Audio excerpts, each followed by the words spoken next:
Breakfast শেষ করলাম। তো আজকে কি রান্না করব সেটাই ভাবতেছিলাম। শীতের দিনে চা তো ভালো লাগে, সারা বছরই ভালো লাগে, বিশেষ করে শীতের দিনে তো আরও ভালো লাগে। তো ভাবলাম যে লইট্টা শুটকি দিয়ে আজকে বেগুন আর আলু রান্না করব। আর এখান দিয়ে বারান্দায় এসে দেখি যে শীতের দিন মনেই থাকে না পানি দেওয়ার জন্য। বিশেষ করে শীতে মনে হয় যে গাছগুলো পানি পানি দেওয়া আছে, কিন্তু পানি তো লাগেই। তো পানি নিয়ে আসলাম, প্রত্যেকটা গাছে দিয়ে দেব। বিশেষ করে বর্ষাকালে এই গাছগুলো যে সতেজ সুন্দর থাকে, পুরা বছর এভাবে থাকে না।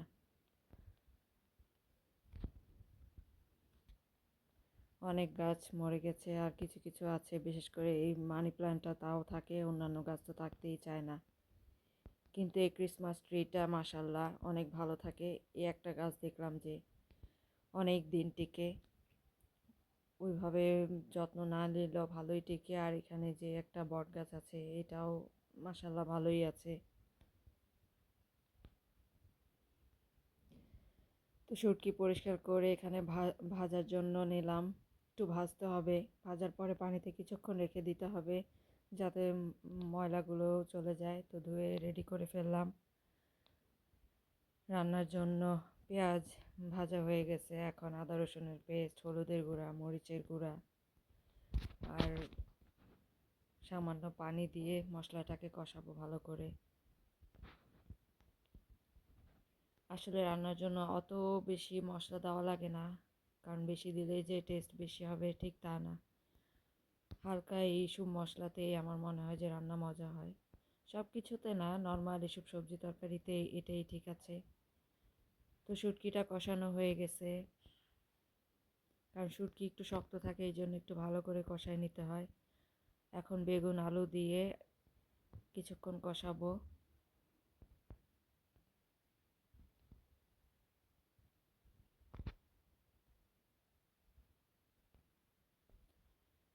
শুটকিটা এমনি রান্না করার চেয়ে আসলে দেখলাম যে বেগুন আলু দিয়ে রান্না করলে আরও বেশি ভালো লাগে।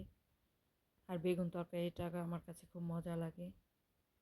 কষানো হয়ে গেছে, এখন পরিমাণ মতো ঝোলের পানি দিয়ে দিব। পানিটা গরম করে রেখেছিলাম।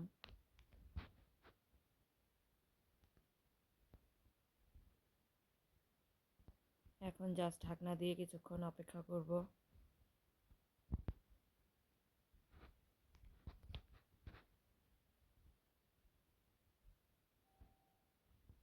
আর কিছুক্ষণ পরে এসে চেক করে দেখব হয়েছে কি না।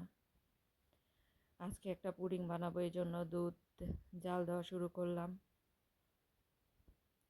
ডিমও এনে রাখছি, আসলে পুডিংটা এক জায়গায় নিয়ে যাব। আর তরকারিটা হয়ে গেছে, ধনিয়া পাতা দিয়ে ফিনিশিং দিয়ে দিলাম। তো দুধটা সুন্দরভাবে জাল দেওয়া লাগে সময় নিয়ে। আর এই জাল দেওয়ার সময় যে যে যার মতো মিষ্টি ওইভাবে চিনি দিয়ে দিব। কেউ আছে একটু বেশি মিষ্টি খায়, কেউ একটু হালকা খায়। আজকাল অবশ্য কম মিষ্টি খায় মানুষ, খুব বেশি একটা খায় না। তারপরেও ডিজার্টে একটু মিষ্টি লাগেই, তো ওইভাবে বুঝে দিয়ে দিবেন। আর এখানে চিনি দিয়ে ক্যারামেল বানাবো, এটা একটু সময় নিয়ে করতে হয়।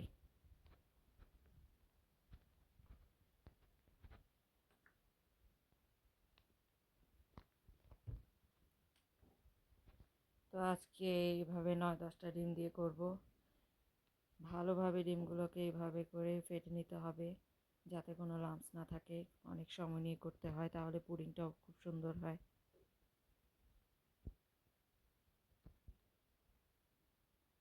তো এইভাবে করা হয়ে গেছে, এখন আমার জাল দেওয়া দুধটা মিক্সড করব।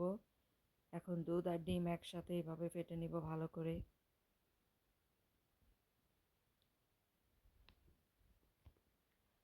আর ভ্যানিলা এসেন্সটা দিয়ে দিব পরিমাণ মতো,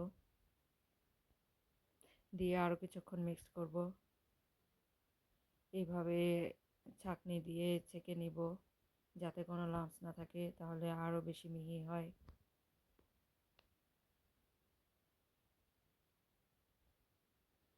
ব্যাস, আমার পুডিংটা বসিয়ে দিলাম।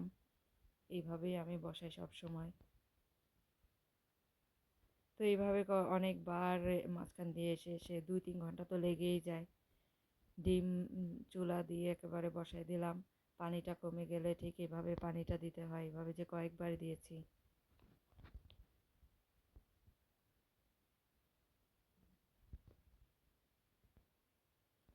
এখান দিয়ে চা বসিয়ে দিলাম, আমার সন্ধ্যার চা। তো এখন চেক করব, আর চেক করতে হলে আপনারা সবসময় একটা কাঁটা চামচ বা টুথপিক দিয়ে চেক করবেন।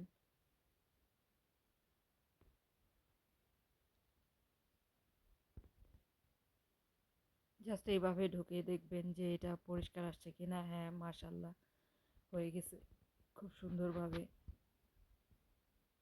যদি না হয় তখন এভাবে ফ্রেশ আসতো না। তো এই তো আমার পুডিং ডান। আল্লাহ হাফেজ।